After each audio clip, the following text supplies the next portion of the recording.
Have any of you ever felt like you weren't good at something, or couldn't do anything as well as the other students while you were in school, or even now as an adult? This book, written by Patricia Polko, is definitely an inspiration to that, and it answers the question on why someone is different and what you can do to help yourself deal with that. Hello, class. Today we are going to be reading Thank You, Mr. Falker by Patricia Polko. And as you can see, the illustrations are very well drawn. It includes the two main characters, and it also features books to illustrate the instruction piece through the teacher and the student.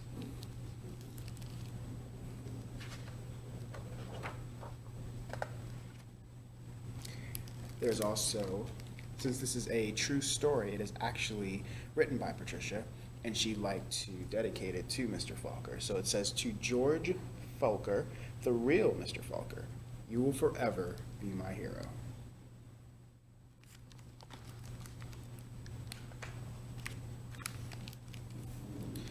The grandpa held the jar of honey so that all the family could see, then dipped a ladle into it and drizzled honey on the cover of the small book. The little girl had just turned 5. "Stand up, little one," he called. "I did this for your mother, your uncles, your older brother, and now you." Then he handed the book to her. "Taste." She dipped her finger into the honey and put it into her mouth. "What does that taste?" the grandma asked. The little girl answered, "Sweet." Then all of the family said in a single voice, "Yes, and so is knowledge. But knowledge is like the bee that made that sweet honey. You have to chase it through the pages of the book." The little girl knew that the promise to read was at her last hers. Soon she was going to read.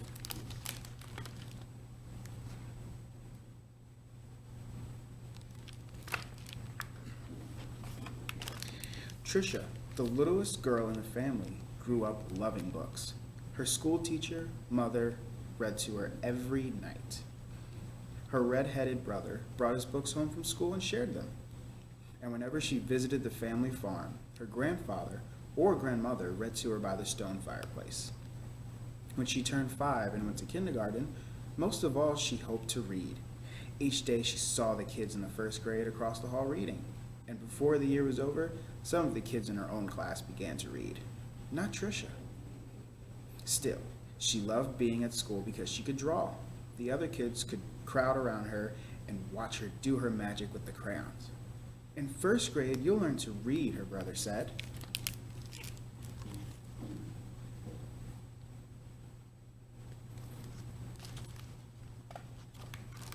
In first grade, Trisha sat in a circle with the other kids. They were all holding our neighborhood. Their first reader sounded out letters and words. They said, "B, be, oh boy, and la, ook, look." The teacher smiled at them when they put all the sounds together and got a word right. But when Trisha looked at the page, all she saw were wiggling shapes. And when she tried to sound out words, the other kids laughed at her. "Trisha, what are you looking at in the book?" they'd say. "I'm reading," she'd say back to them. But her teacher would move on to the next person, always when it was her turn to read. Her teacher had to help her with every single word, and while the other kids moved up into the second grade and third grade, she'd stay alone in our neighborhood. Trisha began to feel different. She began to feel dumb. Why do you think Trisha began to feel different?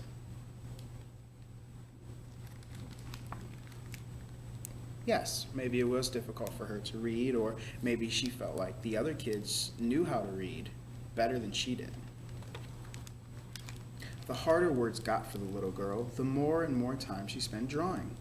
How she loved to draw, or just sitting and dreaming, or when she could, going for walks with her grandmother. One summer day, she and her grandma were walking together in the small woods behind their farm. It was twilight. The air was sweet and warm. Fireflies were just coming up from the grasses. As they walked, Trisha said, "Grammy, do you think I'm different?" Of course, her grandmother answered. To be different is the miracle of life. You see all of those little fireflies? Everyone is different. Do you think I'm smart? Trisha didn't feel smart. Her grandmother hugged her. You are the smartest, quickest, dearest little thing ever.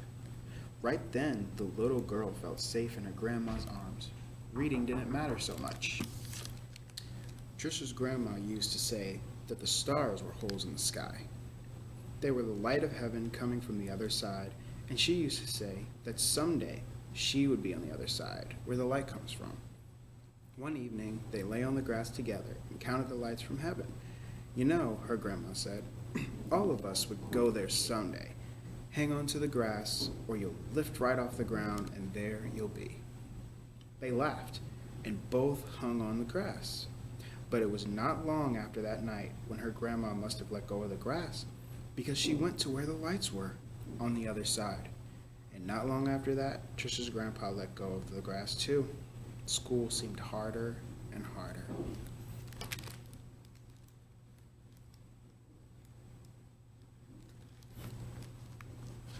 See the stars in the illustration they have that illuminate the entire picture?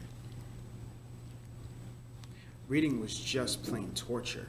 When Sue Ellen read her page, or Tommy Bob read his page, they read so easily that Trisha would watch to the top of their heads to see if something was happening to their heads that wasn't happening to hers. And numbers were the hardest thing of all to read. She never added anything right. Line the numbers up before you add them, the teacher would say. But when Trisha tried, the numbers looked like a stack of blocks, wobbly and ready to fall. She just knew she was dumb.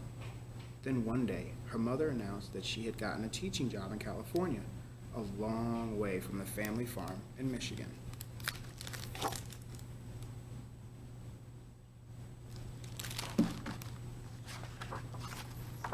Even though her grandma and her grandpa were gone, the little girl didn't want to move. Maybe, though, the teachers and kids in her new school wouldn't know how dumb she was. She and her mother and brother moved across the country in the two-tone 1949 Plymouth. It took 5 days. Have you guys taken a trip with your family members that have taken a long time?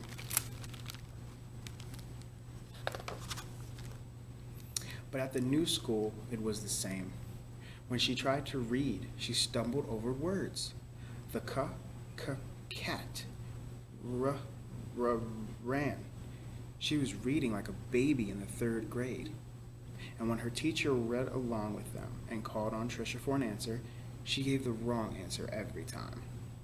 Hey, dummy, a boy called out to her on the playground. How come you're so dumb? Other kids stood near him and they laughed. Trisha could feel the tears burning in her eyes, how she longed to go back to her grandparents' farm in Michigan. How do you think Trisha was feeling when the other kids were making fun of her? Are there any words in the story that they used to illustrate that?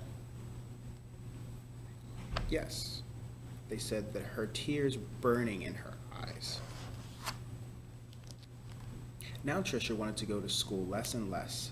I have a sore throat, she'd say to her mother, or I have a stomach ache. She dreamed more and more, and drew more and more. She hated school. Then, when Trisha started 5th grade, the school was all abuzz. There was a new teacher. He was tall, elegant. Everybody loved his striped coat and slick gray pants. He wore the neatest clothes. All the usual teachers' pets gathered around him. Stevie Joe, Alice Marie, Davy, and Michael Lee. But right from the start, it didn't seem to matter to Mr. Volker which kids were the cutest, or the smartest, or the best at anything. So as you can see, Mr. Falker wears a very nice suit. Do you guys know what the vocab word a buzz means? We're going to go over that. Mr. Falker would stand behind Trisha whenever she was drawing and whisper, "This is brilliant, absolutely brilliant. Do you know how talented you are?" When he said this, even the kids who teased her would turn around in their seats and look at her drawing, but they still laughed whenever she gave the wrong answer. Then one day, she had to stand up and read, which she hated. She was stumbling through a page in Charlotte's Web, and the page was going all fuzzy when the kids began to laugh out loud. Mr. Falker, in his plaid jacket and his butterfly tie, said, "Stop! Are all of you so perfect that you can look at another person and find a fault with her?"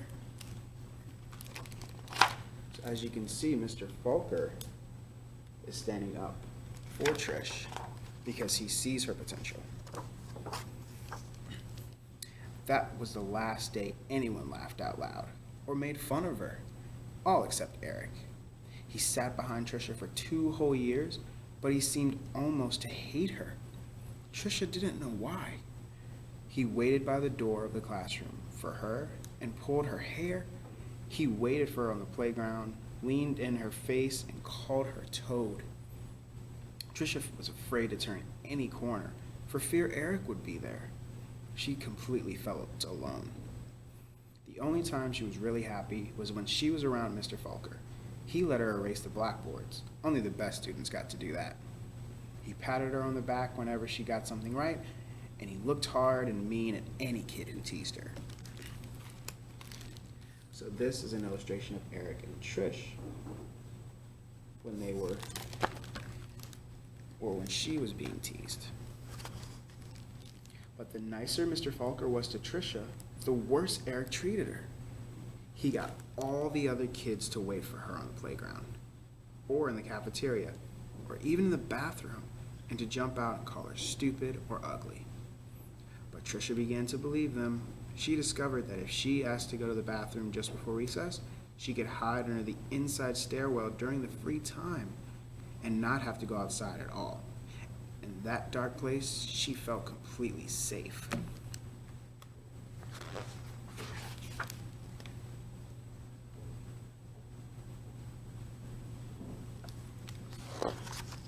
But one day at recess, Eric followed her to her secret hiding place.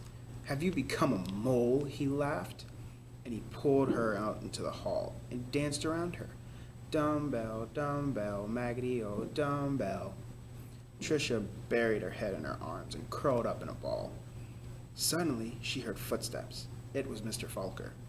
He marched Eric down to the office. When he came back, he found Trisha.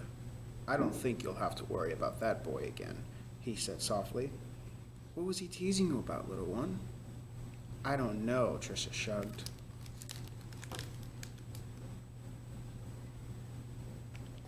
Mr. Falker is still watching out for Trisha. Trisha was sure Mr. Falker believed that she could read. She had learned to memorize what the kid next to her was reading, or she would wait for Mr. Falker to help her with the sentence. Then she'd say the same thing that he did. "Good," he would say. Then one day Mr. Falker asked her to stay after school and help wash the blackboards. He put on music and brought out little sandwiches as they worked and talked. All at once he said, "Let's play a game. I'll shout out letters. You write them on the board, and with the wet sponge as quickly as you can." "A," he shouted. She wiped a watery A. "8," he shouted. She made a watery 8. 14, 3, D, M, Q, he shouted out. He shouted out many, many letters and numbers. Then he walked up behind her, and together they looked at the board. It was a watery mess. Trisha knew that none of the letters or numbers looked like they should. She threw the sponge down and tried to run.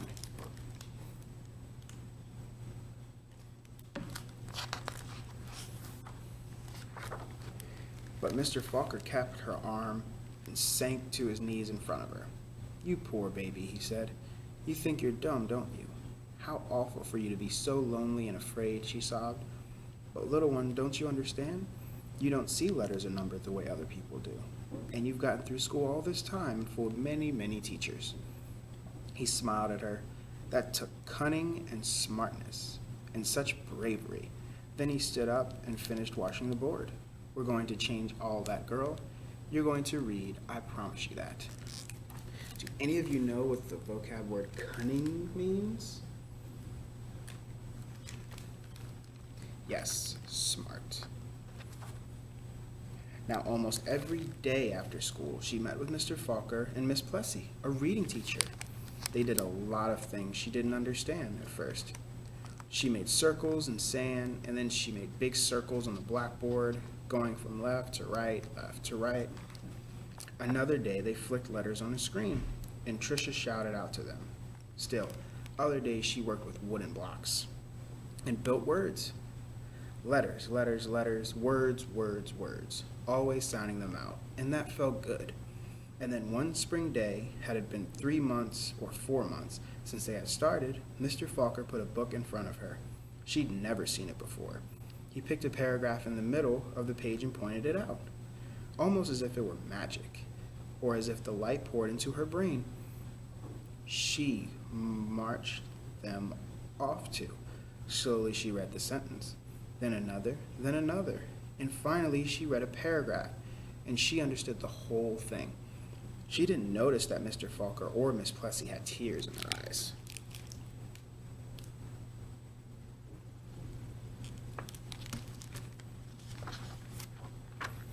That night, Trisha ran home without stopping to catch her breath. She bounded up the front steps, threw open her front door, and ran through the dining room to the kitchen. She climbed up the cupboard and grabbed a jar of honey. Then she went to the living room and found the book on the shelf, the very book that her grandpa had shown her so many years ago. She spooned honey on the cover and tasted the sweetness, and said to herself, "The honey is sweet, and so is knowledge. But knowledge is like the bee who made the honey. It has been chased through the pages of a book." Then she held the book, honey and all, close to her chest. She could feel tears roll down her cheeks. But they weren't tears of sadness. She was happy, so very happy.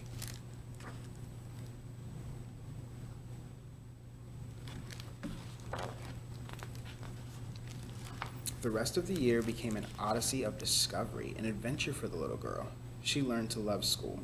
I know, because that girl was me, Patricia Palico. I saw Mr. Falker again some 30 years later at a wedding. I walked up to him and introduced myself. At first he had difficult placing me. Then I told him who I was and how he changed my life so many years ago. He hugged me and asked me what I did for a living. "Why, Mr. Falker," I answered, "I make books for children." Thank you, Mr. Falker. Thank you. So as you can see, Mr. Falker changed Trisha's life forever, actually. Are there also any connections that you can make with text itself to understand how you might feel in Trisha's shoes? So after reading this book, why do you think that so many of the kids made fun of Trisha for mixing up her words and her letters? And why do you think Mr. Falker dedicated so much of his time to help Trisha? Do you think maybe he felt that she was upset every day, or maybe he went through what she was going through when he was her age? Do you think this makes him a good teacher? What makes him a good teacher? What qualities do you think Mr. Falker had that could be describing him as a good teacher? So when we read this book, we actually came across 4 vocabulary words. So do we know what stumbled, abuzz, elegant, and memorized would mean? Can each of you give us a vocab word definition? So after reading this text, maybe are we possibly able to connect any text to world connections? Or possibly after reading about Trisha and Mr. Falker, are we also able to analyze any type of text to text connections? I know for me, my text to world would definitely be between the parallels of a teacher and a student, working hand in hand with a teacher trying to assist a student with their difficulties in learning.